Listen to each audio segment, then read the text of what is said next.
Network.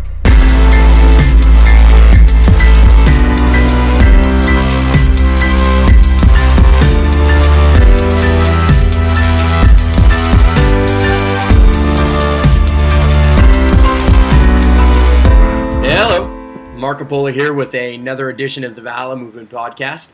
And this week, once again, another awesome guest. And I know I say this every single week, but it's true. I only reach out to people I really want to talk to at the end of the day, right? So, and this week we've got Tim Hjersted from filmsforaction.org. It's an amazing website. I've been kind of floating around and going through it more and more as these last couple of weeks particularly. I've just been kind of on this rampage of watching documentaries and kind of getting into what I call winter mode, which is slowly but surely things start slowing down on the land at Valhalla, even though we're actually still been quite busy in the last couple of weeks. But things kind of start coming to a crest. You know, the season is now finally coming and ending. And I'm going into winter mode. I'm watching tons of documentaries, and Films for Action has been quite the inspiration. Before I get to Tim and before I introduce him, I do want to quickly talk about Green Seed. I know I sound like a broken record to the people who listen to this regularly, but Green Seed is a crowdsourcing platform dedicated to making your ideas, your sustainable initiatives, and your social causes come to life. You know, we had success with Kickstarter in the past, raising money for our Earthship greenhouse and stuff. It's empowered Valhalla, it's empowered me, it's empowered the other members of Valhalla and stuff, and we'd like to make something that empowers you. And I don't want to say that much more about it because I do want to hear a little bit more from Tim for sure. And all I can say, though, is if you want to know when we're launching, what's going to happen, like some of the major projects that are going to be on there and some major partnerships that we've got going on, just visit greenseed.me and just sign up. Put your name in the box over there. There's an email form. We're going to let you guys know how you guys can be a part of it, how you guys can raise money and find volunteers and people and social support and everything for your projects. But forget all that now for a second. So greenseed.me, but forget all that. Films for Action. Tim, thank you very much, man, for being part of the podcast, and thanks for being a guest. Yeah, thank you. So, for those who don't know, tell me what Films for Action is, and more so than what it is, tell me what also inspired it. Like, where did this come out of? Like, where, you know, how long has Films for Action been online, and you know, what led up to it, let's say?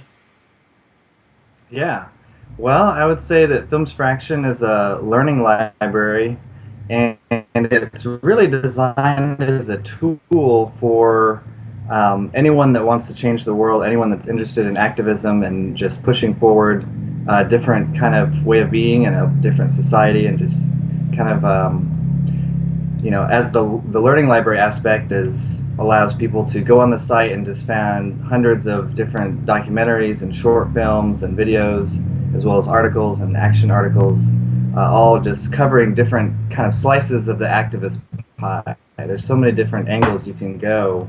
From permaculture to politics to sustainability to energy to elections to you know, war and peace to the police state. There's just so many different things, and everyone's kind of working on different angles. So the learning library is all divided into these 40 different topics so that someone can go on and dive into particular topics that they're interested in if they want to learn more about those issues. But it's also really designed as a tool for activists, as like a toolbox, or I kind of might think of as a gardening tool shed. And you go into the tool shed and you find these seeds, and you're like, oh, these are really good seeds. I want to sprinkle these out into the cultural commons. And just like you can find great things, share them out there, and then they sprinkle out and percolate into, you know, through social media, and then they share it with their friends, and it's kind of a way of you know, finding really good content that presents the solutions as well as the problems in a very concise and compelling format. And that's kind of what inspired Films for Action initially for me. Was about, I don't know, in 2004, there was a few years where I started watching films, documentaries like The Corporation, and I was just like, wow, I have never heard this information anywhere from teachers to school, to my parents, to my friends, to the mainstream media. No one is talking about the information that was in that film. Hmm. Why is this not breaking news? Like, why doesn't everyone know this? Why didn't I hear about any of this? And so that just led me on a rabbit hole to discovering how flawed the mainstream media was, being consolidated and heavily profit driven without, there's just Chomsky's propaganda model of news, how that Hmm. just filters out a lot of good ideas and good Hmm. information. Yeah, I mean it's quite the for people who haven't seen those documentaries. First of all, definitely worthwhile watching, even though they've been out for a while now. Both Noam Chomsky's and the corporation, they still kind of hold true, and I kind of feel like they ushered in this new era of documentaries that we're now starting to cover corporate America. It seems like corporate America, for at least for many years, was getting some coverage, some documentaries in the past for sure, but it kind of seems to have exploded and gotten bigger and crazier um, as the years have gone on. And for me, I personally see it having definitely picked up even more so when the kind of financial crisis hit, right? The financial crisis blew up wide open all kinds of corporate bullshit and this stimulus packages and bailouts and all these things were happening, and everyone was like, whoa, wait a second, we're taking all our money here, this is taxpayers money, we're throwing it to all these people who fucked us up, and then fucked us up and fucked us over in the first place, and what's happening here? And so I think Occupy and all these movements started to spring out of it. And so you're telling me, when did Films for Action actually go live? Like, when's the day that you sat down and you're like, you know what, I'm gonna make this website, I'm gonna make this directory of awesome content.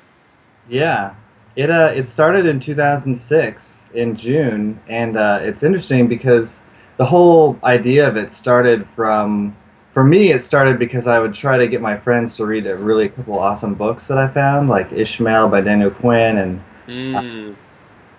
the one by Tom Hartman, Last Hours of Ancient Sunlight. Mm. And friends were just they were not interested in reading these books. And I was like, okay, well, uh, it's hard to get people interested in these kind of subjects sometimes. But I discovered these films, and they were much more excited about watching a film. And it covered a lot of the same information, but in a much more compelling format. And that was kind of the seed that, like, wow, documentaries are probably the most ideal medium for conveying a lot of this information. And then once you're interested, you might, dive in deeper after you've kind of pricked your interest. Well, definitely, right? And part of this must have also come with this launched for you probably around the right time, which is basically when YouTube was created and when YouTube started to pick up and started to become, at this point now, the world's second largest search engine. Having that content now being easily kind of available to us and easily findable also probably led to you being able to possibly do this, right? It's like, I'm assuming that from day one, like at first it was just like, okay, here's my website. Now, what documentaries have I watched? What videos have I seen? And then you just started slowly but surely populating it, and then eventually people started finding it, and blah blah blah blah blah. Right? I'm assuming that's kind of the path that ended up happening.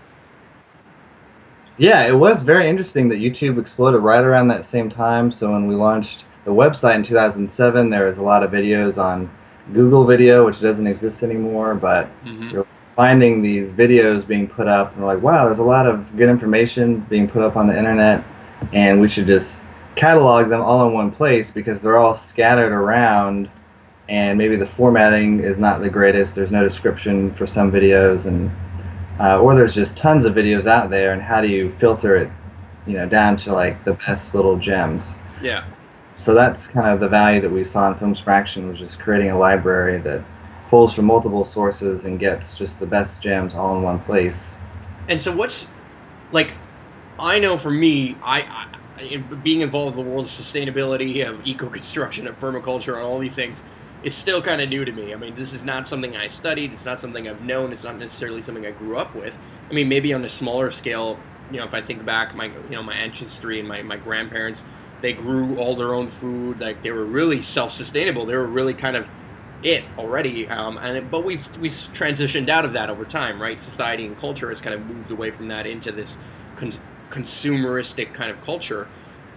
Where does your background lie? Is this like, is film something you were always interested in? Is it something you studied? Is it something that you've always kind of seen yourself being involved with in some way, shape, or form?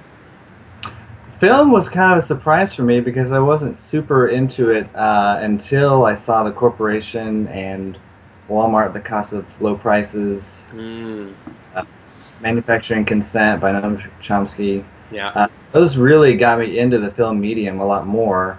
I kind of came into all of this stuff through Adbusters. Um, there's this issue that had a hole in it, and I opened it up, and it was like, "There's a hole in your head," and it just went on about how the mainstream media was just causing all of these problems, and I was like, "Wow, this is very interesting information." Uh, I read Ishmael by Dan O'Quinn at like a very young age when I was 14, and then went on to read My Ishmael and those kind of books, and that really shifted my whole perspective on the world and kind of got me thinking in terms of the paradigm and how so much of our culture, there are a lot of ideas that are invisible to us because they're so ambient. It's like the fish in the water. We can't see certain memes like there's one right way to live, which is civilization, primitive Mm, hunter-gatherers are backwards, and that's not the right way to live. Like before we discovered anthropology, and that humans have been living that way for the majority of our existence.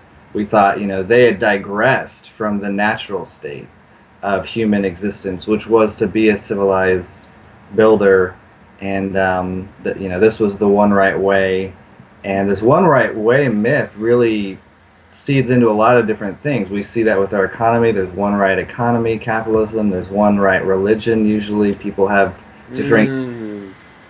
There's just one right way to do everything, and our way is it. And if you don't do that, we need to kill you or take your land or other methods until we're all living the same. Basically, it's this weird kind of colonial mindset that's just spread over the entire globe, and Well, it's kind of interesting because part of that, sorry to cut you off, but it's kind of interesting because in some ways, when Valhalla started, I don't think it's here now, and I don't think it's going to continue to, or it's going to go back towards here. When we first started, we were almost proposing the exact opposite right way, in a sense, right? Like, the right way is that you have to be fully self-sustainable, that you have to be fully this, and you have to do this, and blah, blah, blah. And if you do that, you're part of the bad guys, or whatever. And that kind of actually happens, right? And the truth is that if I've learned anything in life is that it's never necessarily black or white. It's always kind of gray, right? There's certain things that, oh, is money bad? Well, sometimes yes. Sometimes it's clearly corrupted people. Sometimes it's clearly led to greed. But in other cases, it's clearly done tons of great things and beautiful things in our world too. I mean, we can't say that everything in society is gone to shit. Like, we're talking through the internet and we're miles and miles and miles away from one another. There are definitely beautiful things that have come out of all of this as well. And so right. the truth is that nobody really knows that one right way. And in fact, it's because it doesn't really exist, right? And even when we're promoting sustainability, I think, I guess part of the shift that Valhalla's kind of made is we're not promoting any one particular thing just in any one particular way and saying this is the absolute solution, that earth ships and permaculture is what everyone needs to do or else our world is doomed. No, that's not at all what we're saying. We're just saying, hey, what are the solutions? What are the potential aspects that we can kind of work on that might lead to better progress towards more sustainable, just a more sustaining of our current lives, right? Like, so that humanity can continue to flourish and continue to grow, and we can continue to see where this is going to go. And what I found really interesting is that media and video, particularly documentaries. In fact, part of what I felt when I was watching these documentaries was that they were only talking to me about the problem, for the most part. Yes, they Right. talk about the solution to some degree, but it's always like kind of washy. It's always kind of like, well, be the change, man, and you know what I mean. Like, and that's great. Like, it's true. Don't get me wrong. But at the same time, I always kind of felt like, damn, like, what are these part of these solutions? Like, what are the things that we can actually physically do? Like, and that's really where Valhalla comes out of. And so I wonder, how do you see your role in this, right? Like, I'm assuming you clearly want to be part of the solutions in some way, shape, or form. How do you see Films for Action in that? How do you see you personally, Tim, being a part of kind of shaping and changing that? And have you seen changes since kind of, I don't know, 2007 when you started? Yeah. Well, I would say that definitely, I think in the society that we need, a diverse ecosystem of independent media is really essential. And so I feel like raising awareness is kind of like in a pyramid of activity or a balanced kind of breakfast. The bottom, thing that you need to get multiple servings of every day is like raising awareness and Mm, getting that education out there as far as um, just spreading good information and learning and understanding the problems and the solutions. And then on top of that, there's like getting involved and direct action, and there's other ways to plug in at the physical doing level. hmm Um, but yeah, with Films for Action, I've been lucky to watch hundreds of documentaries, and so I do notice that a lot of them, the majority maybe, focus on the problems with a little bookend chapter on some things to do, but usually they're not too concrete or too specific, which is disappointing. But there are a lot of documentaries that do focus on solutions, which I've seen, and I'd really like to make a list of all of the solution-oriented ones because they are very inspiring, and I've kind of in my head just aware of all of the solutions. Like there's so many good ideas and so many alternate models of business ways to structure businesses as worker cooperatives, um, and permaculture and different ways of growing food and different ways of banking and or monetary and non-monetary ways of exchange. Um, there are a lot, and they just kind of need to get out there, and people need to be made aware of them because they're not super focused on in our current. hmm That's true. So is there one that particularly stands out to you? Because I know, as I'm talking to you, I'm thinking about random documentaries that are popping into my mind, like Vanishing of the Bees, right? Colony collapse disorder. I had never heard of that. Like, there's no way that did they propose a particular solution? Kinda. They kind of said, hey, GMO and some of these things might be causing this, and like we don't know, and we should look into this more. Was that a solution? I don't know, but they did tell me nonetheless something that I would have never known more about, or even things like Gasland, like the whole concept of fracking and all of this stuff. I never really heard of it. Like it's not something we do here where I particularly am in my area, and so I don't think about, oh, I guess they're fracking out in, I don't know, Pennsylvania or something, or wherever they're doing this. So it's not something that I can would ever have been aware of without things like these documentaries going out, number one, but number two, sites like yours that end up helping and sharing them. But is there particular documentaries that you think are like must sees, more so than like, okay, Manufacturing Consent Corporation? Is there like more recent documentaries that you see are actually now focusing more on that solution that you might recommend directly to someone? Yeah, I think the first one I would go to would be the Economics of Happiness. Uh, Mm. because that film, it's an hour long. It focuses 30 minutes on globalization and the problems with our current economy, and then the last 30 minutes on the solutions, which is localization and local economies, worker cooperatives, uh, just how localization and also democratic control of local economies just creates all of these rippling effects. So that one's really inspiring, and I think just a general positive framework for the trends with also energy in decline with fossil fuels and just how everything's going to need to localize, and how that will make life better for everyone because globalization has brought with it a lot of negative effects for happiness. Uh, Mm. then also Money in Life is a really good one that focuses on alternative currencies, alternative ways of using money in more holistic, healthy ways. Um, One of the best ones on democracy is redefining democracy in the Americas, Okay. and that uncovers a ton of different democratic models that are being experimented with and implemented in South America, such as participatory budgeting, where they'll take a part of the city's budget and give it to a neighborhood and let them decide on how to spend that money. So if you were to imagine your city hall giving each neighborhood a certain amount of the money, and then you go to these assemblies, like in a school where everyone goes, and then you just hash out how do we want to spend this money on our community. And so the community has direct control over how the city is spending those funds. And so it's much more democratic um, planning where people decide themselves instead of having these representatives, maybe 5 people who could be easily corrupted and not spend it on things that really affect people. You're giving that power to the people. Uh, Mm. Implement it to great success. I mean, when they do that, they spend it on things that really do help people, and you can just see the effects very clearly. So, That's great. yeah, I haven't actually heard of Money in Life actually, so I'm definitely gonna go check that out. Money in Life or Money on Life? What was it? money, and life. Money and Life. Oh, sorry. Cool. Yeah, wrote that down. um, okay, great. So you've built this directory of some of the most awesome films that are now circumventing. And traditionally, films back in the day were generally coming out with bigger budgets, and you had to go to some network to get it financed and all these things. But over time, some of this has now started to shift, right? And you've started to see more people get funding from like Indiegogo or Kickstarter or these kind of things.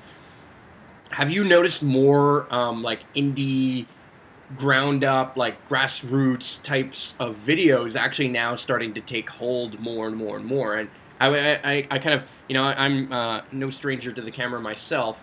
I loved, I picked up, I learned videography and photography on my own. And there's a kind of a wave of people who have done that, I think, as well, with like, we call them like DSLR.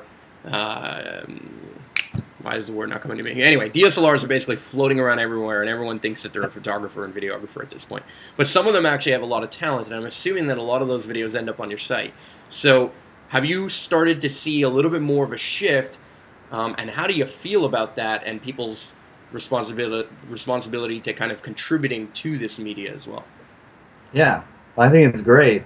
Um, the whole idea of, I mean, there really has been a huge explosion in documentaries that have come out. There were just, maybe a few dozen, it seemed like, in 2006 that I was aware of, and now there's just several dozen coming out every year, and in addition to thousands or hundreds of really high quality short films that cover these topics. And they are a lot of grassroots, very low budget projects, and I think it's great because when I first started learning about the mainstream media and how 90% of it is controlled by about 5 or 6 corporations, it was like, what's the answer to this? How do we tackle this problem?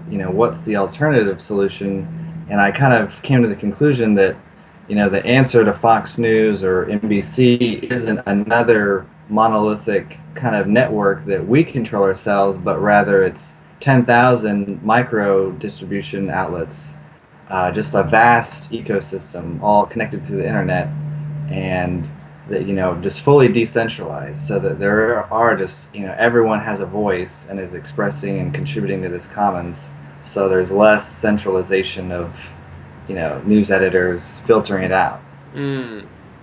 And So so, in this explosion of like the number of videos and things coming, I'm assuming that slowly over time you might start considering like making more, like how do you as a platform now start making more of this available to people? And like I'm assuming you guys are constantly thinking about like how do we upgrade the platform, or what is our next step, and where do we kind of what are we doing best, where are we really attracting the most amount of people, and then how are we delivering that content best to them, right? Because that's kind of that's the science of like what all these TV networks have done, right? Is that they get a whole bunch of content that's coming their way. They pay for some of it just kind of lands in their lap, and then they buy it from people, and then they air it, and then they have like this whole strategy set out to like creating ads and getting different things to work. Now, it seems like your site kind of works in the same way. You guys get a whole bunch of content that's coming in. You post some of this content on your own, or you take it from other sources or whatever, and you use advertising to kind of keep your budgets afloat and be able to pay a small team, like you said. Where do you think, like, is this your end game? Like, I guess what's your how do you see your guys yourselves contributing more to this? Is there something that you guys are more interested in doing? Is there something like maybe you guys want to make your own documentaries now? Like, I would love to hear, more about like where do you think this is going? Yeah, yeah. The end game vision. Um, I guess to answer that question, I have to go to the beginning of how Filmstraction started, which was originally as a film screening group. The first thing that we did before we even thought about a website, we just were kind of watching these documentaries and mulling over, well, what can we do ourselves? And we thought, well, we could, host a film screening because the mainstream media isn't covering these topics, so we can host it at this independent theater that we're really lucky to have in Lawrence, Kansas, and get people out and just, help raise awareness of this issue. And we happened to pick Walmart, The High Cost of Low Prices, our first film, because at the time there was a second Walmart coming to town. We wanted to not get it developed, and the LJ World was saying it was a done deal, this is coming through, and when we looked into it, we were like, well, not really. It still has to get approved by the city commission. And so that was part of our strategy, was hosting this film screening and saying, you can go to the city commission and, say that we don't want this, and here are all the reasons why. It's very destructive for the overall economy. It kind of just extracts wealth and benefits them, and but not really the whole. Mm-hmm. But that ended up being a really good thing. About 320 people came to our first event. So we're like, wow. This is really not too hard, that we should keep doing this. Turns out that was just, it was a good, picking a relevant topic was definitely helped get a good turnout. But we kept doing film screenings, a few a year for the next 5 or so years, and a lot of times tying them into a local action campaign. Like the year that we did the end of Suburbia, we drafted a peak oil resolution that we tried to lobby the city government to pass, that basically acknowledged peak oil and why it was a problem, and to initiate a task force to study the issue and figure out what are Lawrence's local vulnerabilities to energy decline, and how to prepare for like more resilient Lawrence that can weather these price shocks of energy fluctuations. And so we'd tie it into action campaigns whenever we could. Mm. So basically, after the site started to expand at an international level, we relaunched our site in 2010.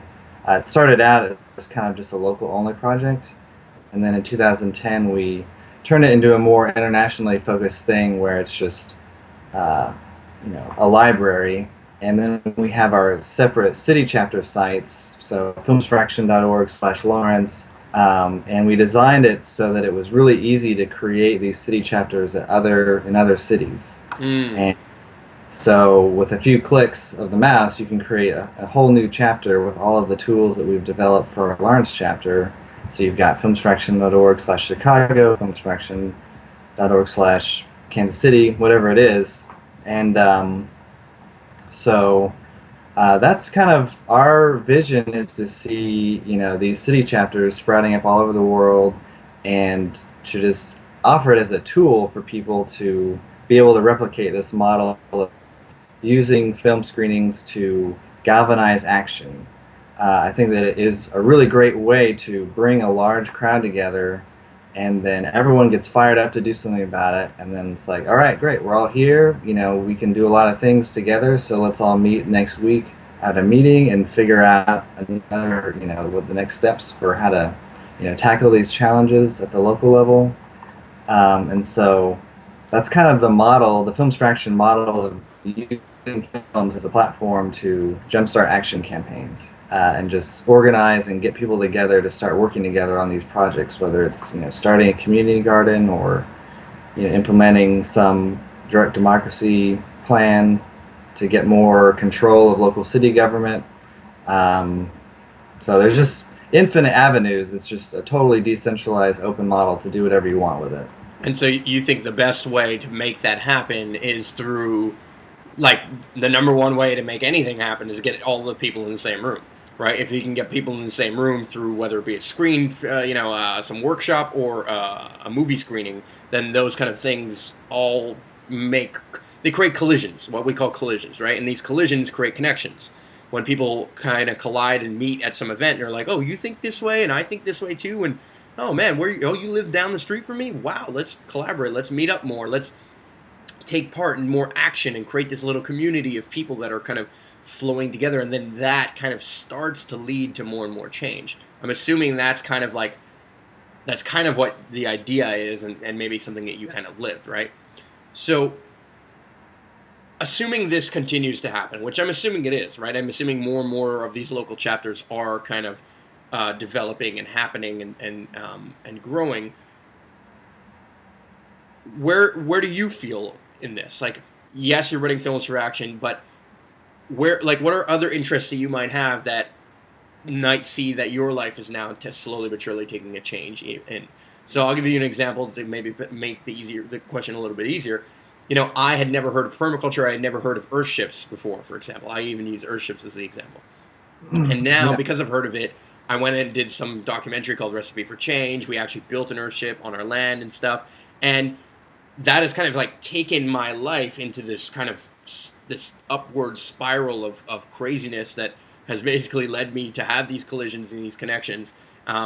And now screen filmings and all these things are something we would look at and something we would love to do more of. I guess I wonder, are you feeling that in your personal life too?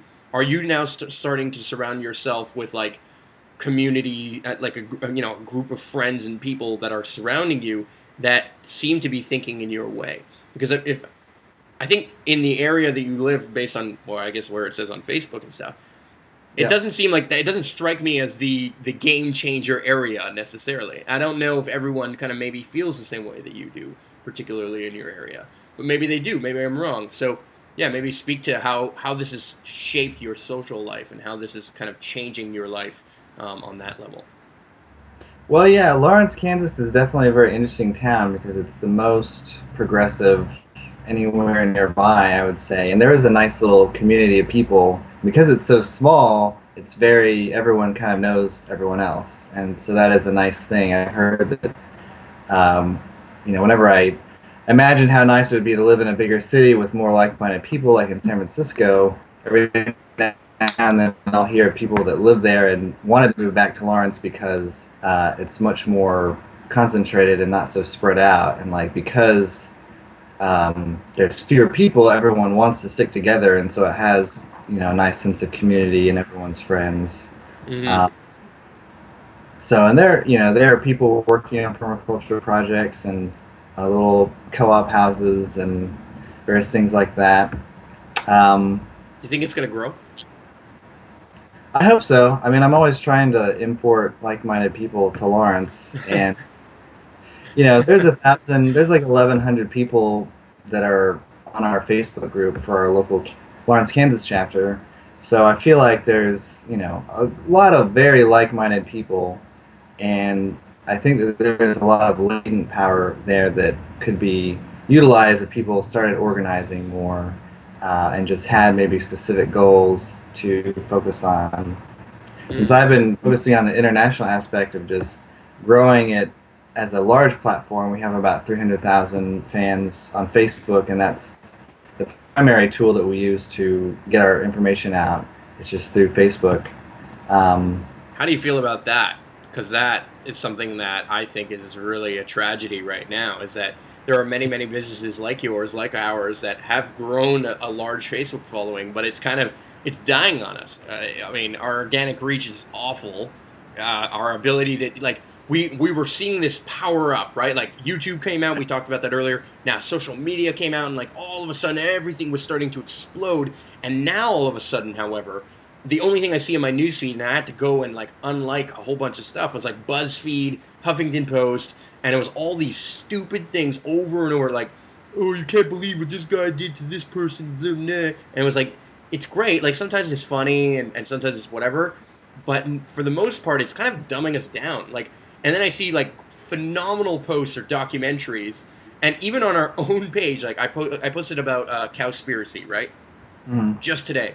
and I'll take a random generic quote like "Be the change you want to see in the world" or something from Mother Teresa. It will fly across the internet. But then I take like conspiracy and what should be a great topic to the Valhalla movement kind of Facebook page is seen by like a couple hundred people. And then it's like, whoa, wait a second, we're having a hard time. We have 50,000 likes, give or take, or whatever, 40 some odd thousand likes. You guys have 300,000 likes, but you're not reaching 300,000 people every time you post. So I'm wondering how you feel about that and how you're addressing it. Well, it is very alarming, and there is a need for a contingency plan, and so that's kind of, thinking about how do we not be so reliant on this platform that's incredibly appearing to be like a mafia kind of, now we got you, let's milk you for what we've got, and the whole paying for getting your content seen is a total ripoff. So we don't do that. It is definitely a ripoff. Yeah. It is a very big challenge to get reach, and we kind of do okay. There are some pages that have just been completely killed that only get, a few hundred, even though they have 60,000 likes.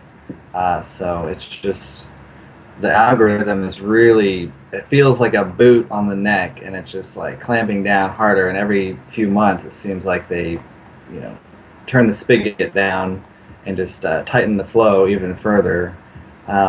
So it does seem like that. I feel like newsletters and direct, having a newsletter base is a side strategy, and then getting on other social media platforms. Everyone's kind of looking for the next big thing, whether that's LO or Diaspora or something that hasn't come out yet, or State. But yeah, I mean, I've hoped that Facebook has bottomed out with this. I don't hope, that they'll go any farther, or maybe they'll, if there is a pushback, or if a large amount of people go to LO. I mean, that's kind of what I'd like to see happen, is that tons of people just flood and protest at Facebook, and then as a response, maybe they'll open it back up again. Reach, right. They're like, we're going to lose people if we don't value our page contributors, because they bring a ton of value to this product. They bring all the value. Facebook is nothing without the contributions of everyone, right? And we've seen large social networks that were gaining lots of traction just completely die before. It's not Facebook will not be around in forever, I don't think.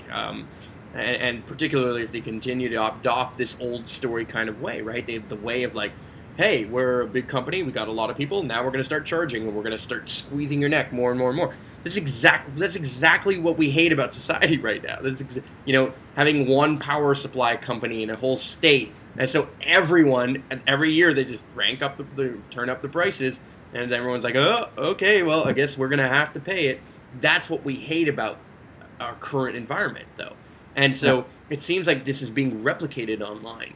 And I know from a survival perspective, like I've seen, I kind of have access to the analytics of a whole bunch of major different websites and stuff. And it's mainly through the work of marketing and stuff that I know. But I know that at Valhalla, we've put out like 200 and some odd videos, 230 videos, let's say, in the last 2 years. And our ability to gain traction and traffic is so tough. And I read this morning a story about a YouTuber who had done, for 3.5 years, he had put out a video every single week, and then only like 6 months ago did he absolutely explode, and he got like, now he has 2 million subscribers, and he's like slowly but surely now being invited to all these YouTube things and whatnot, right? And it's just amazing how part of that consistency is like, you can also explode at any moment too. And so as much as they are kind of killing that, and I think it is a big problem, and I agree with you on the newsletter side of things, and I don't know how I feel about LO just yet, or whatever, any other one. But I think it seems amazing that it is kind of like newsletters is still the answer. It's like that's the number one thing that even since the beginning of the internet, or the modern versions of the internet, let's say, that we still all check our emails. Like that has not changed. All of these services, no matter how you sign up to any one of these platforms, is always based on your email, right? And so that seems to be kind of like the underlying thread of everything that we're doing, is that, okay, well, what if we collect emails? So I'm assuming that you guys must have a potential growing strategy and mindset to saying, okay, wait, we want more members now. We want more people to sign up, give us their emails, and then potentially get these emails out there. Um, I guess that is something that, I guess I just wonder how much of a pull and push and pull game that you guys have to continue to play to keep that traffic and to continue to kind of push your mission forward. Yeah, right. I mean, we've definitely had to learn some ways to try to game the Facebook algorithm as much as possible. Just it seems like doing a mix of posts is the best way to keep the organic reach higher. Is just mixing it up with links and images and status updates and reshares, direct reshares of other people's content. When we were doing all of that, our general reach was higher than just links, Mm-hmm. just our own images. Like having this whole mix, it seemed like Facebook gave preference to that kind of activity. Um, the other random idea I had recently was just seeing how I always see people's profile pictures in the feeds. They seem to give a preference to whenever you change your profile picture, I they felt like the show it to exact same everybody. way. Yeah, I f- you share a link and it gets 5 likes, and then you share your image and it gets 100 likes. I Uh, felt I felt the exact same thing happened the other day. Like I shared this exact same picture. I just shared it right on my wall, and I maybe got like, I don't know, 12 likes, my personal wall. Okay, 12 likes or something. I don't know, whatever I got. Changed my profile picture to that exact picture, and I got like 100 likes. And it's not like I have this massive personal social network, but it seems like you're right. Changing profile pictures is almost one of the ways that it just continues to flow. I haven't right. tried it on a business or page level, if you will, or whatever. Hmm. But Right. it's crazy because this game, it's so weird that it's like, you know um, it's like a job now, right? Taking care of Facebook, dealing with social media, just trying to continuously drive traffic to your site, and then part of your game is now like, okay, I have to go and take content that's already going viral and then kind of repost it on our site and kind of get it to continue to flow. It's such a tough thing though, because what you're doing when you're doing that is you're almost fighting against the exact same people who are on your side, right? You take a piece of content, and I think about this all the time. Like, should we repost other content? Right now, Valhalla doesn't do that. Okay, here and there, the only thing we do is we take videos directly from other people's YouTube channel, we just post it on our site so that they continue to get the views in kind of the exact same way that you do that, which is great. They still get ad revenue on views, and their video kind of continues to grow, but you're getting that traffic and they're potentially watching it on your website, which I think makes a lot of sense. But on the blog side of things, there's no way of doing that, right? It's either I'm taking your content and putting it on my site and I'm getting the traffic and potential ad revenue, but then what I effectively did is took it away from your site potentially too. But Right. I also potentially saw more people seeing it and I might drive more traffic. And it's this game of like ethics of like, do we do this? Do we not do this? Should we do this? And I look around and I see all the major websites that are kind of growing more and more, particularly in this space. I think of like Mind Unleashed, I think of Spirit Science, I think of some of these other websites that kind of seem to be mushrooming up. But I Hmm. really wonder, is this the best way forward? Is the best way forward that we're all taking the same content and just spinning it around more and more and more, which Okay. does seem to kind of play some role in getting the word out there of particular topics like earthships or permaculture or whatever. But I wonder how much it's also hurting us as individuals because all of us are operating at the smallest, like we're all like kind of struggling to survive nonetheless. You know what I mean? And I can only imagine that you guys feel the same way. I mean, I'm sure you guys are. Yeah, okay, fine. You have your team and stuff, but I'm sure it's not easy. You're right. There's always you have to kind of constantly work at it and constantly fight for it. So I guess I wonder how do what do you think is the future of the best way that we can collaborate online? Like, how does somebody like Valhalla and Films for Action team up today and work together? Because it's something I want to explore. This is why I host these podcasts, is to try and like, yeah, I'll share your content, I'll share your platform, you share mine. But how do you see that playing out further? Yeah, that's a really good question, and I mean, I've kind of noticed that there's a little bit of lawlessness. It's like the Wild West with republishing stuff. There is kind of like a general code of ethics of giving attribution, giving linkbacks, making sure that the attribution is prominent. Um, and some people don't do that. And but we have built into our site a very clear way of giving attribution above and below the article, Mm-hmm. to kind of maximize the give back. And then we see a lot of sites that are kind of embracing this culture of republishing. Like Common Dreams is a big site that we're a fan of that releases all of their content as in the Creative Commons, so it's free to republish with attribution. And they kind of draw from a lot of different sites and have relationships with other sites that are fine with them republishing content. So, and I do notice, like, if we have original content, or if I write a really good title for a generic title video, and then that goes viral, like, I'll pretty quickly see that title being taken and used on a bunch of other sites. So I've kind of just accepted that, like, it's a give and take where people are going to steal your content and you're going to steal other people's content, and it all just, like, everyone can benefit from everyone else, just in terms of. So I guess part of that becomes we all grow then if we're attracting new people into that content, right? So if I'm preaching to the choir, for example, right, like that's the common phrase of being, or way of being able to say that, then what I'm doing is if I'm preaching to the choir and the choir is a limited size, then there can only be so many preachers before there are more preachers than there are choirs, and then all of a sudden it's not working for all of us. So I guess part of what we need to do is consider playing a particular role in creating our own content to contribute back to the ether of content, right? And that telling, like, if other people are telling a story and we're sharing those stories and moving them, and we're taking their stories and sharing them, and I don't even want to use the word steal, but it's kind of the word, I guess, that is used for this, but it's just being shared and kind of reposted, reblogged, or whatever.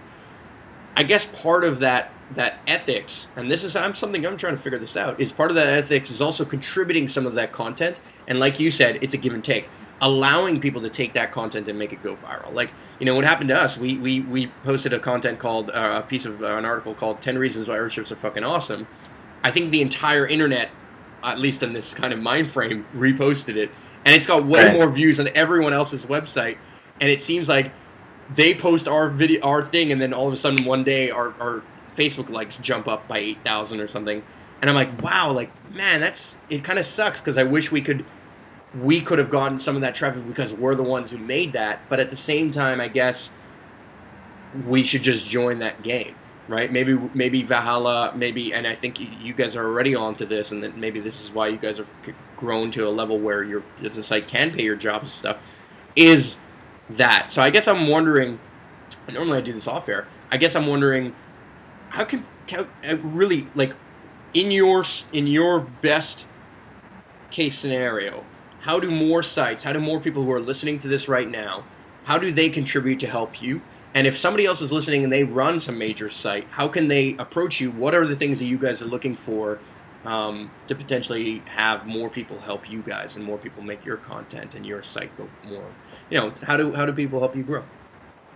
Right. Well, our site has a kind of decentralized, community-powered model where anyone can create a membership account, and then they can add videos or articles directly, and then members can rate those videos up or down, so that it's kind of a collaborative project where we're trying to draw from the intelligence of the hive, I could say, to get all of the best content into a library, so that it's a resource for people to find really good ideas that don't expire. That's kind of one of our focuses, is on content that won't be old in a week from now, but it's like classic kind of articles that will be just as relevant a year from now or 10 years from now, ideally in the best case, than news that is like really rapid fire, kind of expires within a day or two. So that it's just, you can come back to the library and find the gems, and it's always good. So we really would love to see more people adding, when they find really good content, especially videos, which are much more clear, as far as republishing. Everyone wants you to republish their videos from YouTube or Vimeo. It's kind of just how that ecosystem works. But yeah, with articles, I have seen that too, and we do try to give back by all of our content that we make that's original. Is we probably need to get a more explicit kind of label that it's all Creative Commons and people can republish it freely with attribution. And it's kind of like, well, we republish with attribution, so you guys can republish all of our content, and it's like the mutual aid economy where we just give and take, and hopefully everyone can benefit from that Mm-hmm. that arrangement. But yeah, I know one of the first really viral videos that we did. It was this clip from Samsara, and it had some really generic title of like Samsara clip, and we titled it something like 6 minutes. That's how This I found you guys. Yeah, I was like, this clip, without saying any words, this clip will make you speechless, and it went viral.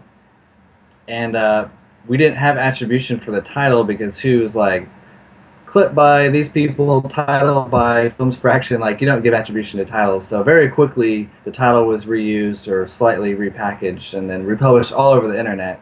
And so we might have gotten 6 million on our site and then another 9 million across the whole rest of the web, from people republishing. So we're like, wow, it would have been nice to get more of that ourselves, but that's just how it goes, I guess.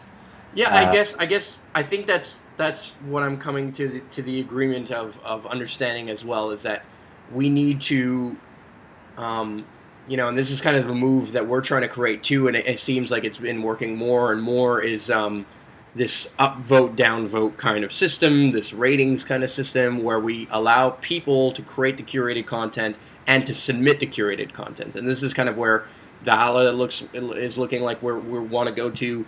And then we want to support other people too, right? So we're trying to take our original content and just throw it on Films for Action. But like even yesterday, I went on and uploaded Conspiracy on Films for Action. You know what I mean? Just their trailer because I hadn't found it on your site already. And so I think to the people who are listening, I guess I have a personal message that I'd like to say, which is your clicks do matter. And your voting, your rating, your commenting, your liking, your subscribing, your adding to the content, so creating original content. I'm sure Films for Action would be more than happy to have some of your content. I know we would be more than happy to have other people come and publish their content with us too.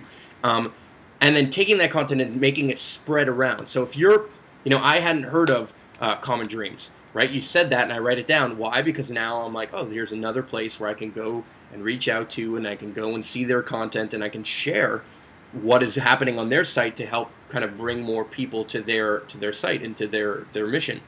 And the same, I hope, happens back, right? I hope, by having us share, that maybe they take notice, and then all of a sudden they're sharing what we've got. And hopefully that continues to create that culture where the people who are running these sites and the people who are doing the on-the-ground action too start collaborating more. And I guess I have this plea to people, which is, guys, keep in mind, collaboration is the way that we're going to create this new world, right? We have to kind of transcend the competition model.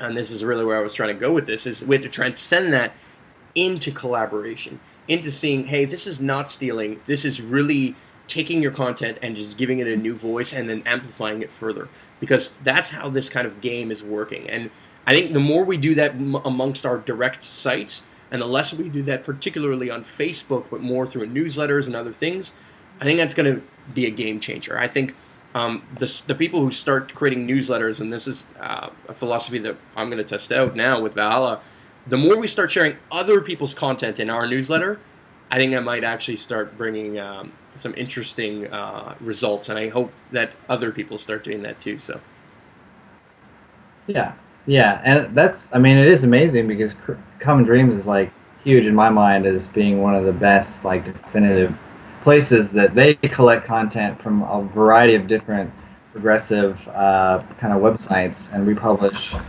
and yeah. and they do a good job of just everything that's copyright. They show a copyright of like where it came from, and then everything that is theirs, it's Creative Commons, and they're like, republish this freely, and just embracing that Creative Commons, where it's not stealing, it's just it's republishing, and because you give attribution, and it's people want to see it spread, and it's kind of like, because all of our sites are microsites, if you get that content on many sites, then it'll just get seen by a larger audience, and that's how we kind of echo and magnify and amplify all this information, is by just getting it out there on many different sites. You see that same information, and it creates an echo effect where you're seeing it repeatedly, and so it just gets more into the consensus of like well, that's kind of how we change cultures, right? If it seems like something is spreading around the internet and everyone's talking about it, then all of a sudden it becomes almost like this trending thing that is now in our collective mindsets. And whether you see it happening right now with like Ebola, right? Ebola is just spreading around and everyone's talking about it, and this is the collective mindset of the kind of hive mind of what we've got on our brains. Am I worried about Ebola? No, but I've heard about the word, and if I would have never heard about it had it not been spread across a whole bunch of different news sites, and in different ways, right? There's different news sites that are like, it's a total scam and it's a conspiracy, and there's always that, and there's always the CNN and the MSNBC or whatever, they're like, panic, everyone freak out, so, but that's kind of it's just how the world works, I think, and so, but I do think that we all have a very good way. Like I've heard this many times. We vote with our dollars, but I think we also vote with our clicks. So, guys, keep in mind, anytime you see something that you even remotely like or want to see more of, you get to change what you see organically on your newsfeed by liking and voting with your interactions. Every time people see something that if you like it, and you don't have anything to say or anything to comment, just like it, because if you want to see more of it, that's how you're going to see more of it. So just keep that in mind to people listening out there, because if you don't run a Facebook page or you don't spend more time thinking about it, like I'm sure me and you do, then you don't really realize that, or sometimes it kind of slips your mind and you forget about it. But it does make a big difference for websites like filmsforaction.org and Valhalla. So, Tim, I mean, that was a quick hour, or at least if I say so myself. Yeah, but for those listening, if they can get more information, I'm assuming going to your website is the number one way, right? Yeah. All right, so filmsforaction.org, guys. Go subscribe, go like their Facebook page, go interact, sign up, right, so that you guys can get their newsletters and those kind of things, and vote. Go watch some documentaries and vote on them. If you like them, if you don't like them, vote, let us know. And quick little plug, Recipe for Change, if you type that in, Earthship documentary that I ended up posting up on there. It's something I did in January. Very proud of, very happy with. You guys can go vote on that too, or go watch it. Let me know your thoughts. If you have any questions for me or for Tim, maybe I'll pass some of those along. Just email us at info@valhallamovement.com, and all the links and all the description, all that stuff, where you can go. Some of the documentaries that Tim mentioned, I'm going to go and find those on Film for Action. I'm going to put some links down below. So thank you, Tim. Thank you very much for your time. Yeah, thank you, Mike. Good one, guys.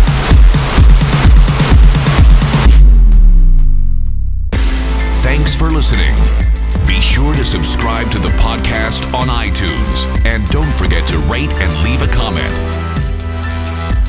Until next time, be the hero you've always dreamed of being.